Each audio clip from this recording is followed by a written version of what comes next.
এই বজাৰৰ পৰা 1 কেজি আৰি মাছ আনিলোঁ 600 টকা দি আলু দি বনাম আৰি মাছ বনাবৰ কাৰণে আদা ৰচুন পিঁয়াজ জলকীয়া পুৰা তেল গৰমৰ ভাজি আছোঁ এতিয়া বৰ্তমান এয়ে ভাজি আছোঁ বইলিং কৰি থোৱা আছে বিলাহী আলু এতিয়া দি দিছোঁ ভাজাতে লগতে বিলাহী আলু মছলা পাতি লগতে পুৰা ভাজি আছোঁ তেল গৰমত এতিয়া আৰি মাছটো দিলোঁ ডাইৰেক্ট ফ্ৰাই নকৰাকৈ এই মাছটো দি আছোঁ এতিয়া তৰকাৰীত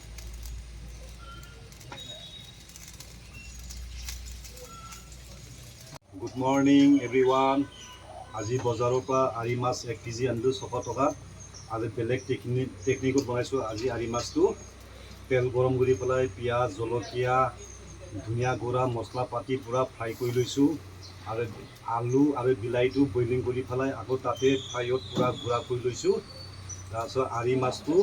আপোনাৰ বইলিঙৰ টাইপ নিচিনা ফ্ৰাই নকৰাকৈ তৰকাৰী দি দিছোঁ এতিয়া তৰকাৰী দিয়াতে একদম ধুনীয়াকৈ বনাই দিছোঁ এতিয়া আজি খাই কিন্তু মজা লাগিব এই তৰকাৰীটো বেলেগ টেকনিকত বনাইছোঁ তৰকাৰীটো আছে আৰি মাছটো আজি পাৰিলে আপোনালোকেও এনেকৈ তৰকাৰী বনাই খাব আৰি মাছটো খাই বৰ মজা লাগে এনেকৈ খাই